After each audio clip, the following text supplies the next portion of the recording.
My dad's younger sister loved peanut butter. You could say it was a type of obsession with her. She put it on everything. Pizzas, pancakes, pot pies, pears, soup, salads, everything. In school, when she was asked to write something, it would be about peanut butter.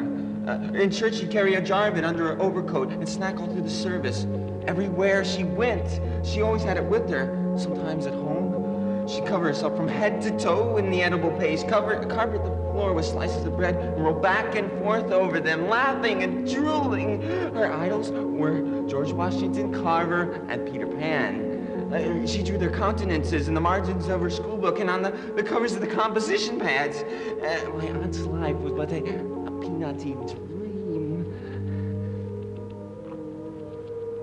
One day, when she had finished an entire jar, she put the empty container up to her face and began to suck on it. The pressure of the suction grew and grew until her face became distorted and red. Suddenly, with a loud popping sound, her entire head was pulled into the jar. Her face was visibly mushed against the glass, and a mist of her perspiration and breath started to form on the inside of the container.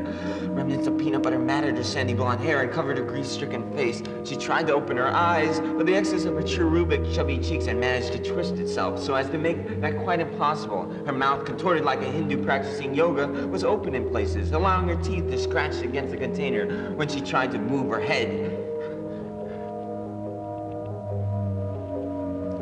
While this was happening, in the family room, my dad's mother, my grandmother, was hard at work making the traditional Sunday meal and was completely unaware of the hideous situation.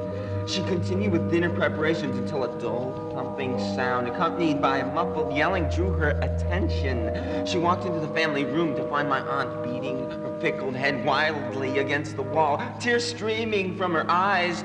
Quickly, my grandmother grabbed a hammer and freed my aunt from the cranial prison. She sustained only minor injuries, but to this day, she won't eat peanut butter or wear hats.